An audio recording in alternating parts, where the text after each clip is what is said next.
Hello, welcome to my YouTube channel. So in this tutorial, I'm going to show you a couple different ways you can make trees. So I'm just going to do a basic tree, like regular kind of like apple tree type tree, you know, a regular kind of tree, and then a pine tree. So I'm just doing two different kinds of trees. Those are the most popular trees that we paint in my paint party classes. So the first thing you want to do is I prefer to use the medium square brush and maybe a small-ish round brush. So I would usually use both, and for different parts of the tree. So what you want to do is get that medium square brush first. I'm just going to do this all in black, but you could do different colors depending on what you're overall trying to do. Usually I like to wet my black paint just a little bit to help with my lines. And then for a regular tree, I will usually just start with the trunk as a line. So say I want my trunk to go just like that, and it doesn't have to be totally straight. And then I will make it into a Y pattern. So see how now it looks like a Y. And then every branch that comes off of that is another variation of a Y. So it's like a big Y, a medium Y, and then you have a tiny Y. And then with your lines, just make sure you're leading with the back corner very gently. I'm not pushing very hard. And then you can build, say I want another branch down here, that's fine. You can add them from wherever you want. I just don't typically add the branches like sometimes people do this. And we just call this chicken foot. So say you have your trunk and then you do a branch here and a branch there. So that I try to avoid that. I would rather it be a Y and then have the branches be this kind of pattern versus this kind of chicken foot situation where you're making lots of like chicken feet. Just notice the difference between them, that one looks maybe a little more organic. Okay, so, and then the other thing about painting these kinds of trees is you want the base of the tree to be thicker typically. Doesn't always have to be, you know, some trees are different. So I would usually thicken up the base of the tree trunk, like the main tree trunk. And then you want to make sure each branch is a little thicker as it comes from the main part. So I would just thicken up where it touches at the base. Now you can do that in one brush stroke by doing what I'll do a thicker to thinner. So if I pull from here and I push hard at first, and then I release pressure, you can get a thicker to thinner line just in one brush stroke, or you can just make the line and then go in and thicken out the base later. Either way, it really doesn't, it's whatever's funner for you. Whatever is funner. I'm going to add another branch. I'm doing the thicker to thinner.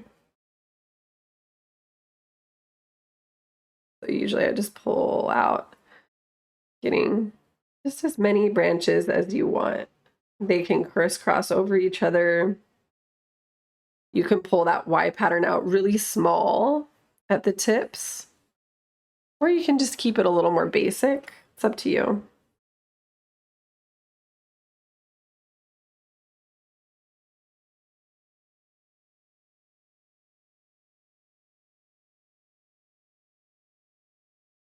It is so relaxing to do. So you can make it as, you know, as big as you want.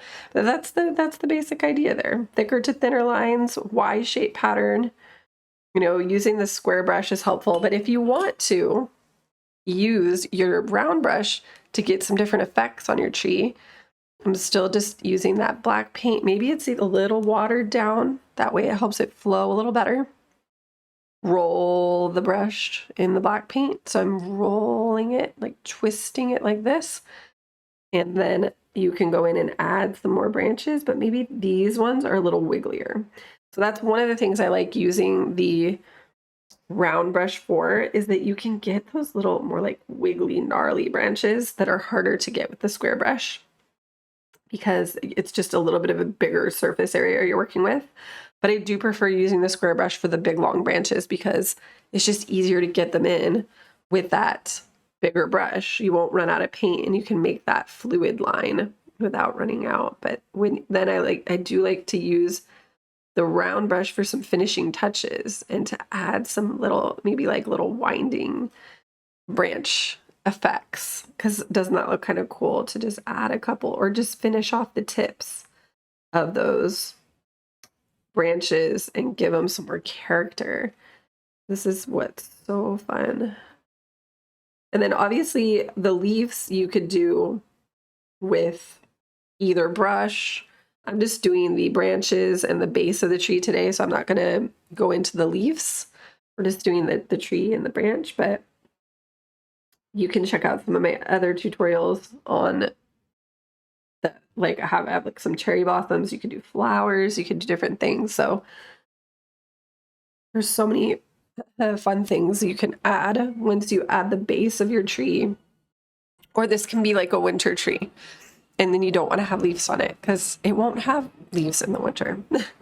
So now that I have that tree, I'm going to do a pine tree. And there's a lot of different ways to paint trees, and you can use different brushes. But this is the way I like to do it. So it's fun to try different ways to do things. I'm going to start with the square again, and I'm using the black paint. And I just start with the vertical line. It's just the way I like to do it. Okay, now once I have my vertical line, I want the tip to be nice and pointy. So make sure you're good. If you don't get a pointy tip, just make it taller. Okay, and then go to the top, but don't go all the way. A lot of times people start adding their pine design at the very top of their line, and that looks really weird. So for example, they would go like this, and then they just start adding really like big lines at the top, and then they keep it like the same size throughout. So see how that, it doesn't have a tip to it. We don't want that. So I like come down from the top, and then I just barely tap the corner at the top to create some foliage, and then come down, and then maybe start tapping a little harder and pulling out a little bit more from side to side. And you're just tapping the corner of the brush, just tapping it lightly.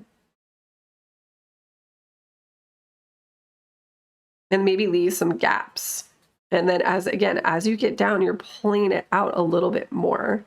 And some of those taps can be removed. Like they don't all have to be so cohesive.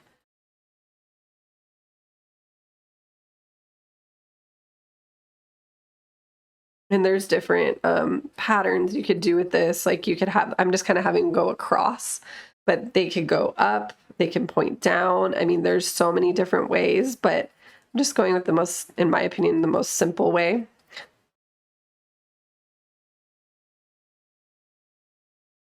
And then just like with my other tree, you know, the trunk is usually a little thicker at the base, so you can go in and like thicken up your trunk at the base of the tree.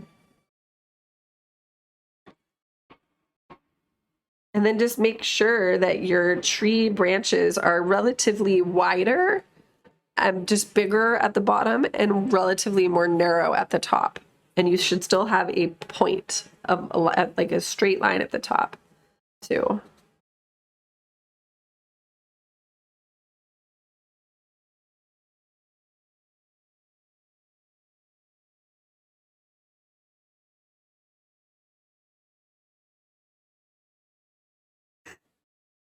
Super awesome. So once I have that base for my pine tree, I'll usually come in with that smaller round brush, something like this of sorts, twirl the brush in, and then you can add some little branches coming out in those, like maybe those little gap spots. So maybe I add like a tiny little Y-shaped branch coming out in some of those more empty spots. Maybe I fine tune the top here, make it a little taller and pointier, maybe add some little smaller details with the top part. This is just where you can go in and touch it up. But mainly I like to add those little scraggly branches coming out. It's like maybe I want a little branch coming right here. These ones just pull out to the side, and they still have that Y-shaped pattern.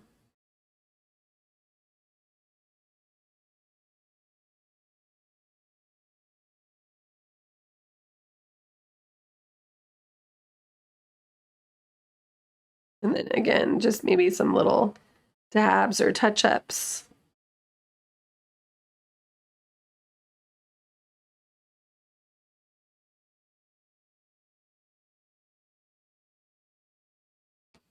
And that's pretty much it.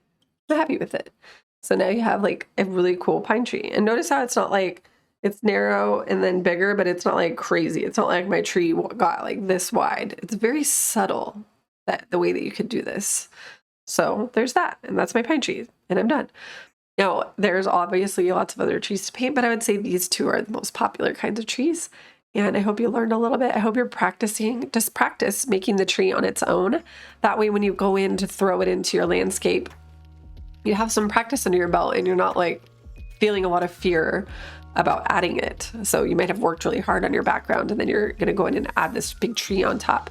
You want to have that confidence, because I would say like 90% of art is just confidence to go for it and see it through, even though you don't really know how the outcome's going to be. And even if you do practice a lot, it still can be scary because you could still make mistakes. That's never off the table. You're always going to make mistakes, but that's okay. Doing these little exercises and practicing though will give you more confidence and will make it less likely that it's totally not what you want. So your odds are getting better at that point. So hopefully that's helpful. And I hope you enjoyed. Thank you again for watching and have a beautiful day. Bye.